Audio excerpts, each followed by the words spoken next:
এক রাজার মনে কোনো সুখ ছিল না। সেই রাজা তার রাজ্যের একজন প্রজাকে দেখে খুবই হতবাক হলেন, কারণ তার তেমন কোনো ধনসম্পদ ছিল না, কিন্তু তাকে দেখে মনে হয় সে পৃথিবীর সবচাইতে সুখী মানুষ।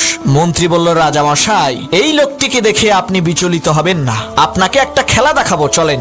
মন্ত্রী কি করলো, একটা ব্যাগ সেই লোকটির ঘরের দরজার সামনে রেখে আসলো। অবাক করা বিষয় হলো, তার পরের দিন থেকে সেই লোকটির মনে কোনো সুখ নেই। রাজা বলল, মন্ত্রী, তুমি সেই ব্যাগের মধ্যে কি দিয়েছিলে যার কারণে সেই লোকটির মনের সুখ শেষ হয়ে গেল? তখন মন্ত্রী বলল, রাজামশাই, আমি সেই ব্যাগের মধ্যে 99টা স্বর্ণ মুদ্রা দিয়ে ব্যাগের উপরে লিখে দিয়েছি এই ব্যাগে 100টি স্বর্ণ মুদ্রা আছে। লোকটি ওই 99টি স্বর্ণ মুদ্রা পেয়ে খুশি না হয়ে সেই মিথ্যা একটা স্বর্ণ মুদ্রা খুঁজতে খুঁজতে তার খুশিকে শেষ করে ফেলেছে। শোনো মুসলমান, আমরা ওই লোকটির মতোই আল্লাহ তাআলা যে 99টি নিয়ামত আমাদেরকে দিয়েছেন তার শুকরিয়া আদায় না করে মিথ্যা একটা স্বপ্নের পিছনে ছুটে বেড়াই।